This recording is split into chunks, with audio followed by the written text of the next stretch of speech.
नमस्कार, मैं संदीप कुमार और आप देख रहे हैं तेज समाचार। जिस तरीके से देखा जाता है कि नवरात्रि का पर्व है और जगह-जगह मूर्ति स्थापित की जाती है, लेकिन उसके बाद जब नवरात्रे बीत जाते हैं या कोई धार्मिक त्योहार बीत जाता है, तो उन मूर्तियों को पीपल किनारे, पेड़ के किनारे या कहीं पार्क के किनारे यूं ही छोड़ दिया जाता है। लेकिन दिल्ली नगर निगम की तरफ से अथक प्रयास किया जा रहा है। दिलशाद गार्डन वार्ड में निगम पार्षद वीर पवार की तरफ से बाबा बर्फानी आश्रम में कुछ दान पात्र लगाए गए हैं, जहाँ पर आप उनको निस्तारित कर सकते हैं। क्या पूरी प्रक्रिया है, उनसे जानते हैं। पहले तो सबसे पहले बहुत-बहुत शुभकामनाएँ, नवरात्रि का पर्व चल रहा है। नमस्कार। आपसे जानना चाहेंगे जिस तरीके से हिंदू आस्था को लेकर मूर्तियाँ पूजनी होती हैं, उनका जो भी सामग्री होती है पूजनी होती है, किस तरीके से निगम ने सोचा है इस बार उसका निस्तारण करना है और कहाँ-कहाँ ऐसे लगाए गए हैं? प्राय देखा गया है कि त्योहारों के बाद सब मूर्ति अपने घरों से हटकर नई मूर्ति लेकर के और पुरानी मूर्तियों को इधर उधर पीपल के पेड़ के नीचे या अन्यत्र जगह पे रख लेते हैं। सागरा उत्तरी जोन और मेरे इंडियन डिपार्टमेंट ने दसागढ़ वाटर इंडियन डिपार्टमेंट ने तय किया कि हम बर्फानी आश्रम दिलशाद गार्डन में कंटेनर रखे हुए हैं, स्थापित कर चुके हैं। और वहां पर आम पब्लिक से आग्रह है कि आप अपने घरों से जो भी मूर्ति पूजा कैलेंडर चुनिया जो निकलती हैं कृपया वहां पर जाएं, वहां विसर्जित करें और उनको फिर हमारा निगम एक समुचित ढंग से पूरे धार्मिक रीति रिवाज के साथ इनको अपना विसर्जन करेगा। तो मैं आग्रह करता हूं कि क्योंकि प्राय देखा गया है कि रोडों पे मूर्तियां पड़ी रहती हैं और घरों में हमने मूर्ति लाने के, तो ये ठीक नहीं है।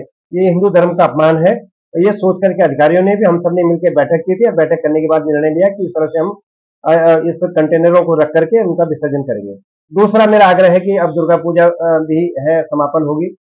उसके लिए हमारे दिलशाद गार्डन वार्ड में वाटर बॉडी और डियर पार्क में जो जहाँ छठ पूजा होती है वो घाट बना रखे हैं।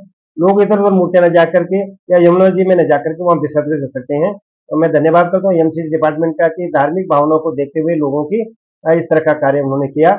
और निश्चित तौर पर मैं आग्रह करूँ, हाथ जोड़ के विनती करता हूँ कृपया मूर्ति इधर उधर न डाल करके जो डिग्नेटेड साइड मैंने आपको बताया बर्फानी आश्रम दिलशाद गार्डन विभास हॉस्पिटल के सामने पड़ता है, वहां जाकर के वहां पर सरदेव मुनीराम जी हैं, जो संघ के स्वयंसेवक है वो सभी व्यवस्था देख रहे हैं और उन्हीं के आग्रह पर ये सब काम किया गया है। तो निश्चित तौर पर मैं आग्रह करूंगा आप सभी इस व्यवस्था का लाभ उठाएंगे। अच्छा, बात करें जिस तरीके से लोगों के मन में होता है कि हम मूर्ति तो वहाँ कर देंगे, दान कर देंगे, लेकिन किस तरीके से निगम उसको ले जाएगा? क्योंकि जो गाड़ियाँ होती हैं, अधिकतर कूड़े की गाड़ियाँ होती हैं, कूड़े में भगवान को ले जाना कहीं न कहीं एक सोच है, तो किस तरीके से गाड़ी बदली गई? इसमें हमने इन्होंने तीन तरह के कर चुनिया अलग कर देंगे, जो कैलेंडर हैं उनको अलग कर देंगे और जो मूर्तियां हैं उनको हम अलग ले जाएंगे, लेकिन टिपर में नहीं जाएगा, उनकी समुचित व्यवस्था होगी।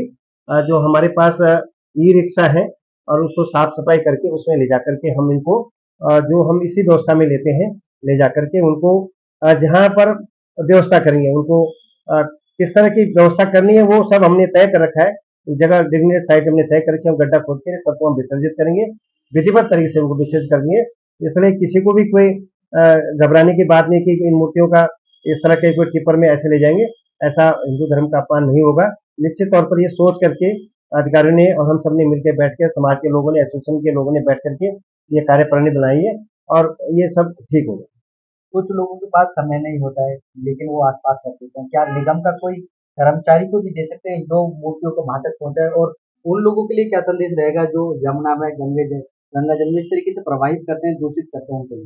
मैंने एसआई महोदय को आग्रह किया कि उनके हर बीट पे उनके कर्मचारी हैं, जहां जहां ये मूर्तियां पड़ी एक स्थान पर उनको सम्मानजनक स्थिति पे एकत्रित करके और बाद में हमारा जो ई रिक्शा है, जो साफ सुथरा रिक्शा हमारा है, उसमें ले जाकर के और फिर वो हम बर्फानी आश्रम में ले जाएंगे। तो एसआई महोदय ने भी अपने नीचे स्तर पे जो एएसआई और दूसरे लोग काम करें उनको बता दिया है कि कोई भी मूर्ति कहीं पर भी अपमानजनक की स्थिति में ना रहे, उनको सम्मानजनक की स्थिति में करेंगे। दूसरा मेरा विनम्र आग्रह है कि जैसे लोग जाकर के यमुना जी में इस तरह से प्रवाहित करते हैं, यमुना जी बिल्कुल निर्जीव हो रही है, हमारे कारण हो रही है, यमुना जी को हमने बचाना है, इसलिए वहां पर भी कंटेनर रखे गए हैं और दो तीन एनजीओ भी ये अब इस समय काम करने लग जाएंगी, ये खासकर यमुना जी में काम करने लग जाए ताकि कोई फूल पुष्प या विशेष की इस तरह मूर्तियां वहां न डाले। निश्चित तौर पर कि हम ह्यूमन टेंडेंसी है कि एक बार यूज करने के बाद हम ऐसे फेंक देते हैं। अब थोड़ा लोगों में जागरूकता आ रही है, निगम भी सचेत है, तो मैं तो सभी क्षेत्रवासियों को आग्रह करूंगा कि धार्मिक भावनाओं को देखते हुए जिस तरह हमने अपने बुजुर्गों का सही ढंग से समाजन के स्थिति उनका विसर्जन करते हैं वैसे इन मूर्तियों का विसर्जन करें। क्या केवल दिलशाद गार्डन वार्ड के ही लोग वहाँ पर मूर्ति दम कर सकते हैं या अन्य कहीं से भी क्षेत्र में जिनको जरूरत है वहाँ छोड़ मेरा तो विनम्र आग्रह है कि क्षेत्रवासी जो जहां तक मेरे को सुन रहे हैं लोग, आप आए वहां पर आपका स्वागत है।